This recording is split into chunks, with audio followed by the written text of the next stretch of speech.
It began on a humid Thursday morning in the summer of 1978, when the town of Millfield, tucked somewhere between two forgotten highways in Indiana, woke to the sound of sirens and disbelief.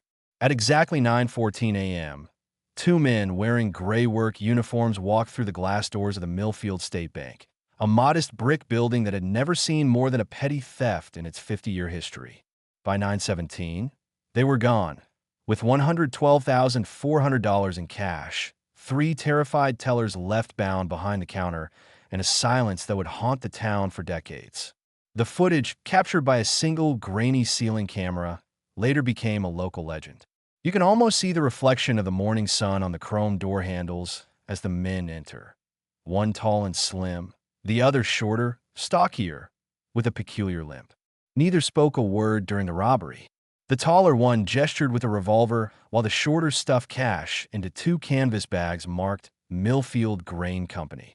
They moved with precision, like men who'd done this before, or rehearsed it to perfection. When they left, the only words spoken were from the older teller, Mrs. Lucy Harmon, who whispered into the silence. They didn't even look scared. The police arrived within minutes, alerted by a silent alarm triggered onto the counter. Sheriff David Coleman, a 30-year veteran of the Millfield County Sheriff's Department, was already on scene by 9:30. "We were too late," he'd later say in an archived interview from 1982. "They were ghosts by the time we got there." At first, everyone assumed it was a spur-of-the-moment job, maybe drifters or out-of-towners. But the getaway was too clean. No fingerprints, no car left behind, no witnesses who saw where they went.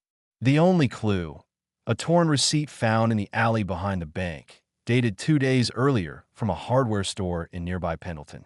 Written in smudged blue ink, 2 ski masks, 1 pair of gloves, duct tape. Coleman sent deputies to Pendleton that same afternoon, but the store clerk could only remember that the buyers paid in cash and didn't talk much. By the next morning, Millfield was flooded with reporters. The local paper's headline read, "Bank Raid Shocks, Quiet Town." Families gathered in diners, speculating who could have done it. Some whispered it was an inside job. Others blamed city criminals. But when the FBI arrived on June 23rd, the tone changed. These weren't amateurs. Agent Howard Greeley, a meticulous man known for his patience and his disdain for media attention, led the investigation. His notes, preserved in the Millfield Historical Archive, are methodical and cold. 2 suspects. Estimated height difference 6 to 7 inches. One with noticeable limp.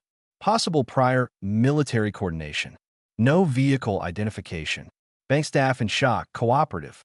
One bag left behind contained $3.42 in coins. Possible distraction or mistake. For weeks, agents combed the countryside, searching barns and motels.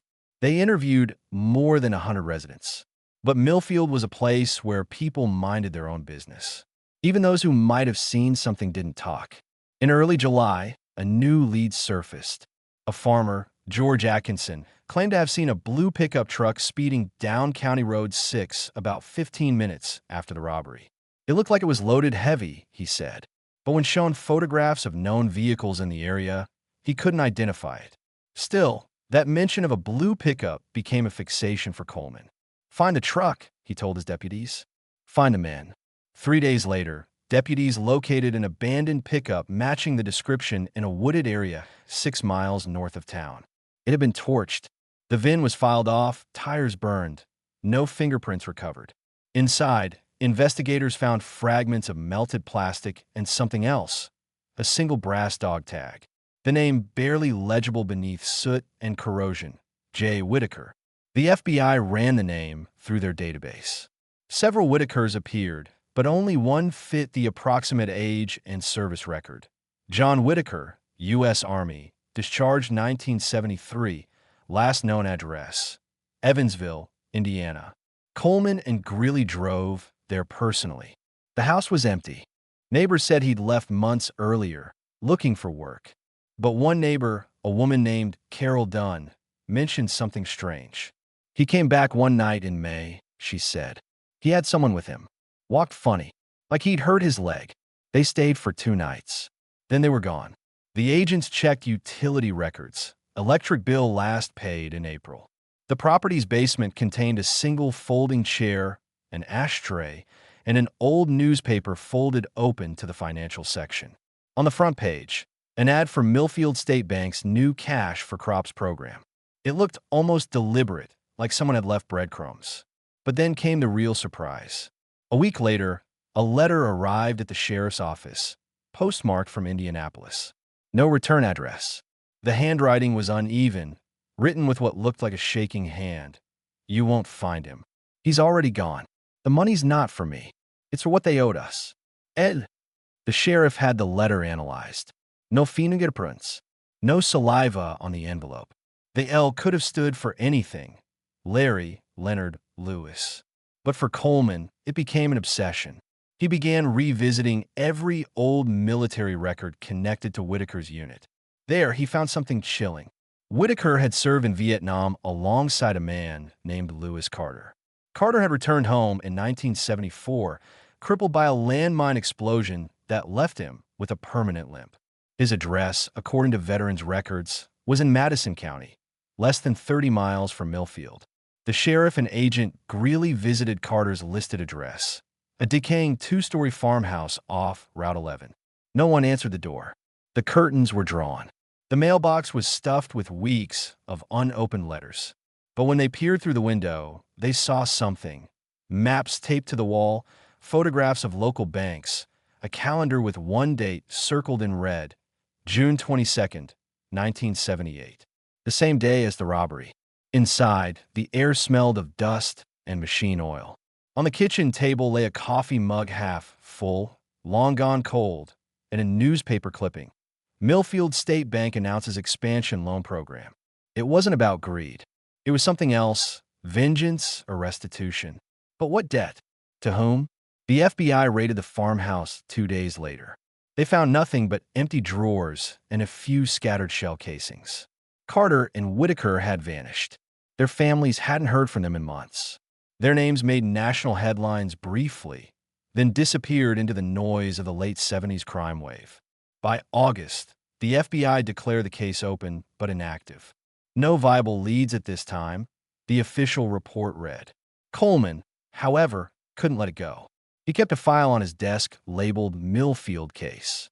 In 1980, he was still sending letters to the Bureau requesting updates. The replies were always the same, pending developments. But one September evening that year, something unexpected happened.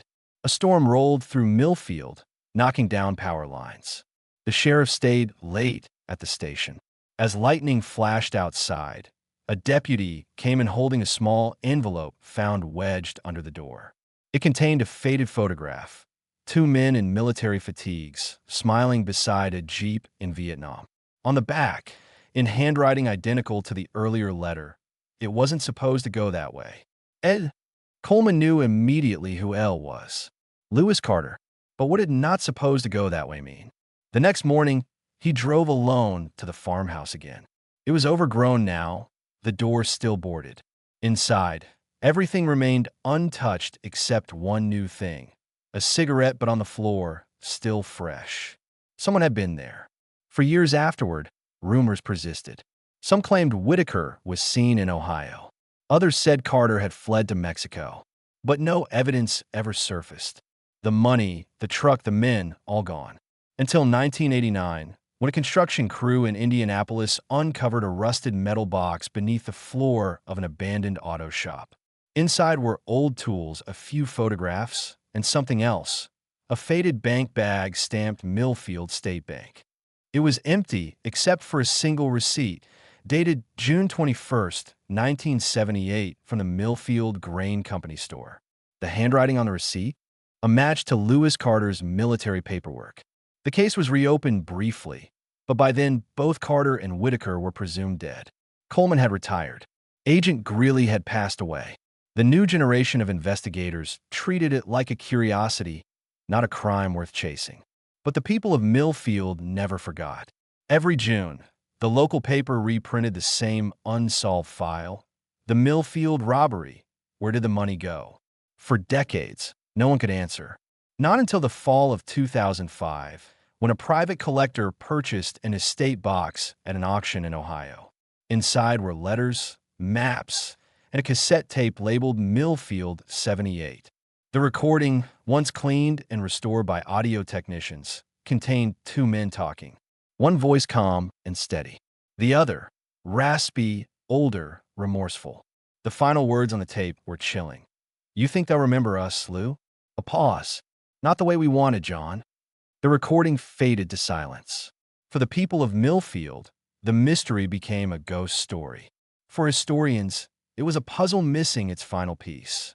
And for one man, retired Sheriff Coleman, then living quietly in a nursing home, it was unfinished business. He kept the photograph from Vietnam framed beside his bed until the day he died. On the back, he had written 4 words, "Still not the end." And he was right, because in December 2019, a volunteer archivist cleaning out the old Millfield police basement found an unopened evidence box, mislabeled miscellaneous property. Inside were photographs, the 1978 letter, and something else that had never been logged before, a folded piece of paper, stained and fragile. It was a handwritten note. The money wasn't stolen. It was returned. Look under the bridge, County Road 6.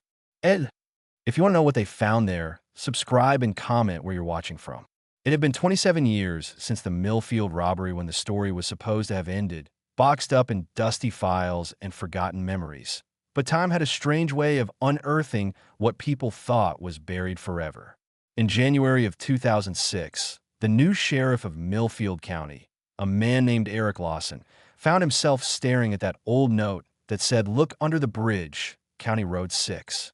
At first, he thought it was some crank letter, another ghost story revived by bored locals, but curiosity gnawed at him, and on a cold afternoon with light snow falling, he took 2 deputies and a flashlight down to the old iron bridge that crossed the frozen creek north of town. Beneath the rusted girders, half buried in the mud, they found what looked like a metal container the size of a toolbox. When they pried it open, inside was a stack of waterlogged papers, fragments of bills, and something else. An old Polaroid of 2 men standing beside a pickup truck, holding a map, both older but unmistakable. John Whitaker and Lewis Carter. And written across the back in faded ink, "We had to do again. August 1981. Grayfield Savings." That photograph changed everything. The sheriff contacted the State Bureau, and within weeks, agents were reopening another cold file that had lain dormant since the early 80s. In August 1981, Grayfield, a neighboring town 40 miles east of Millfield, suffered what had once been considered a freak incident, a bank fire that had destroyed the Grayfield Savings and Trust branch overnight. According to records, the fire had been blamed on faulty wiring, and the official loss report listed $2,037,000 in uninsured cash assets destroyed in the blaze. But what nobody had ever noticed, or wanted to, was that the vault door had been found open. The timeline never fit, and now, with that photograph, the pattern was impossible to ignore. The Millfield heist had been a rehearsal. The Grayfield fire had been the real score. As investigators combed through the Grayfield archives, they found old photos of the burned-out vault and a surviving safe deposit ledger. Dozens of accounts had been wiped out overnight, but 3 belonged to the same holding company, Midwest Agricultural Loans, a front it turned out for federal grant money meant for farmers returning from Vietnam. The funds had been delayed, redirected, and, according to Carter's old notes found later, never reached the men they were promised to. "They took what they owed us," read one line in Carter's notebook, written in sharp block letters, "and we took it back." The working theory grew darker with each page recovered. Whitaker and Carter hadn't been robbing for greed. They believed they were reclaiming funds that corrupt intermediaries had stolen from veterans' grants. But it wasn't justice. It was desperation twisted into crime. Investigators traced a series of money orders in 1982, small amounts, $500, $700, sent anonymously to veterans relief organizations across Indiana. Each bore the same fake sender name, L. Warren. Forensic analysis decades later confirmed that the handwriting was Carter's. Yet what was more shocking came from an interview conducted in 1983 with a truck driver named Philip Crane. which had never been followed up on. In the transcript, Crane claimed he'd picked up two hitchhikers on Route 9 near Grayfield in late August 1981. One tall, one short, both smelled like gasoline, he said. They had these duffel bags with GSD stitched on them, so they were heading south. I dropped them near an old airstrip outside Columbus. That airstrip, long abandoned, was now a scrapyard. When detectives revisited it in 2006, they found fragments of charred duffel straps, consistent with the brand used by Grayfield Savings and Trust to transport currency. Someone had tried to burn evidence there. But there was one thing nobody expected: a concrete slab near the hangar floor that sounded hollow. When the team drilled through, they discovered a buried compartment. Inside, perfectly preserved in an airtight steel drum, were 213 bundles of bills dated 1980. Total sum, $96,000. Not the full amount, but enough to confirm the unbelievable. The Grayfield robbery had been real, not a fire accident. Someone had staged the blaze to hide it. Sheriff Lawson called in the FBI again, and once more, Millfield's ghost became front-page news. Were the veterans the real victims? Read the Indianapolis Post headline. By March 2006, retired agents and journalists flooded the town, piecing together timelines. They learned that after the Millfield heist, Carter and Whitaker had likely fled south, changing vehicles twice, hiding out under false names.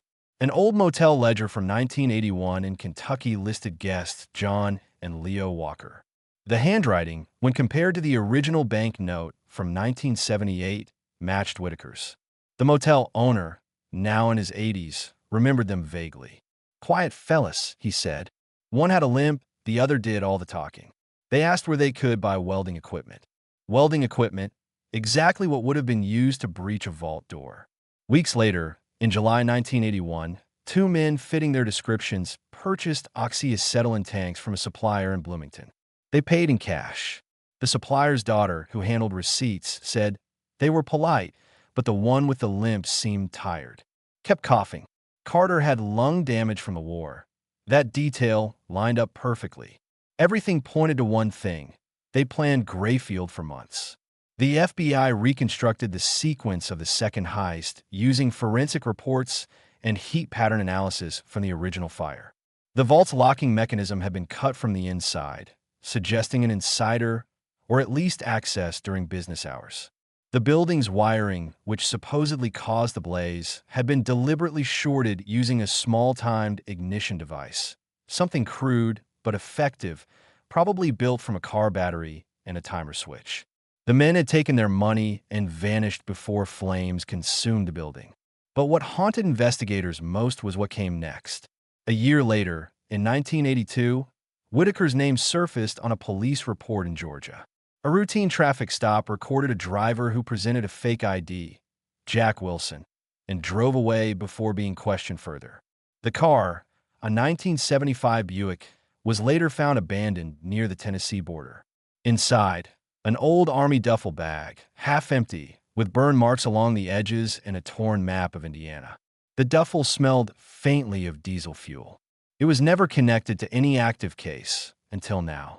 Through the 1990s, small sums of old banknotes matching the serial range of the Grayfield funds began turning up in circulation across Illinois and Ohio. The total amount recovered over 20 years, just under $8,000. Someone had been quietly spending the money in cash, long after the supposed death of both men. That led to a new hypothesis. One of them might have survived. Sheriff Lawson dug deeper, tracking pension records, hospital reports, and obituaries. In 1998, a death certificate appeared in Ohio for a John Walker, age 71. The listed occupation, mechanic. The body was cremated before fingerprinting, and the signature on the form? Éducateur. The clerk who processed the certificate later said, they seemed like old Army buddies. The one signing looked sick, real thin. So maybe Carter survived.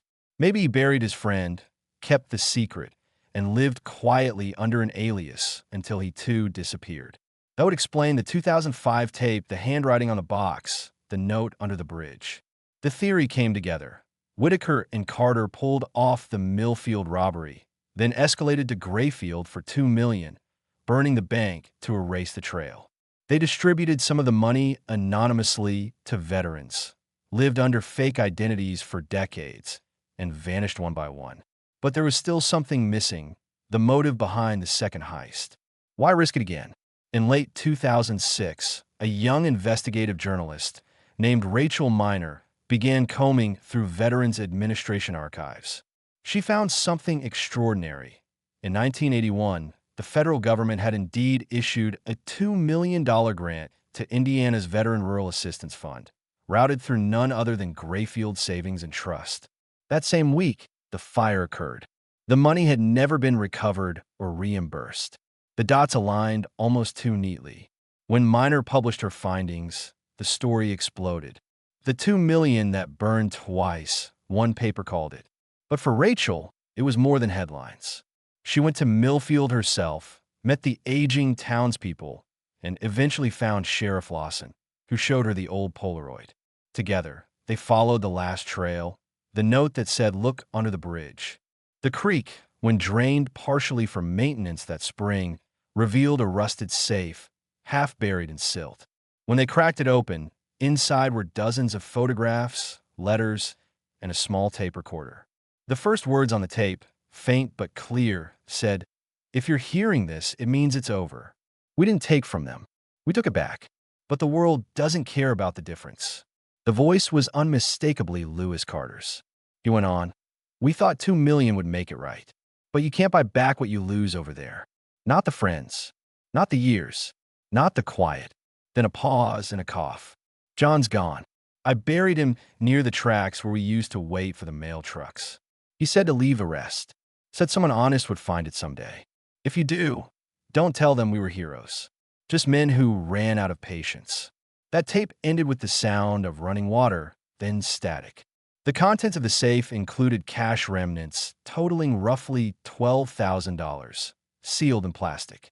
More important, there were coordinates scribbled on a torn receipt, pointing to a wooded area outside Grayfield. When police searched it, they discovered a buried barrel similar to the one from the airstrip, but this time it held not money, but notebooks. Dozens of them. Carter's handwriting filled every page.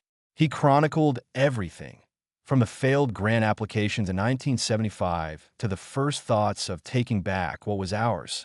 The entries read like confession and justification at once. One, dated June 1981, said, "John thinks we can do it better this time. No one will get hurt. We'll give it back right after." Another, from September that same year, said, "Fires spread faster than we planned. Lost too much. Can't go back." The final entry, December 1981, read, "He's coughing blood." Said it's karma. Maybe it is. Forensic accountants later concluded that most of the stolen $2 million had likely burned or been lost over time. But there was one more discovery. Among the notebooks was a photograph of a small boy standing beside a man in a wheelchair, captioned Michael, 1979. Investigators eventually traced the child to a veteran's hospital record, listing Lewis Carter as guardian to a boy orphaned after his sister's death. That boy, it turned out, had received regular anonymous cash deposits through the 80s and 90s, all from untraceable sources. When found in 2007, Michael Carter was 40 years old, working as a mechanic in rural Ohio. When asked if he knew about the robberies, he said quietly, "I knew my uncle did something he couldn't undo. He used to say, 'Some debts don't get paid in money.'" I think he was talking about that. By 2008, the Millfield-Grayfield investigation was officially closed. The FBI concluded that the second heist had indeed occurred, likely netting around $2 million before the fire destroyed most of the funds. Neither Whitaker nor Carter had been seen alive after the late 1980s. Their remains were never recovered. But even as the legal file shut, the moral question stayed open. What made two decorated veterans turn a crime? What drove them to steal under the guise of justice? And why did they keep trying to return the money they claimed to reclaim? The final piece of the mystery arrived unexpectedly in 2015. A private collector purchased an unmarked reel of 8mm film from an estate sale in Dayton. It showed two men in their 50s sitting on a porch, drinking beer, laughing softly. One's leg was wrapped in bandages. The other wore a worn denim jacket with an army patch. The camera panned briefly to a wooden crate on the porch, marked GSD, before the film ended. One of the men looked directly into the lens and said, "Maybe this time they'll understand." Experts confirmed the faces. Whitaker and Carter, alive years after the world thought them gone. Their final known image, two ghosts in sunlight, neither proud nor ashamed, just tired. When the footage aired on a true crime documentary years later, it reignited debate across the country. Were they criminals or victims of a broken promise? The narrator's voice summed it up best. Sometimes justice wears the wrong uniform. Today, Millfield has a small museum display dedicated to the case. Behind glass sits the original letter. "It's not for me. It's for what they owed us." And the burned dog tag that started it all. Tourists still stop to look. Some shake their heads. Others leave coins on the display, as if repaying a debt they never owed. In the end, there was no verdict, no courtroom, no redemption, just a bridge, a note, and a story that refused to stay buried. And in the silence of the archive, one file remains marked in red ink. Case closed, truth unknown. What do you think? Were they right? Or are they just thieves with a cause? Leave your thoughts in the comments below.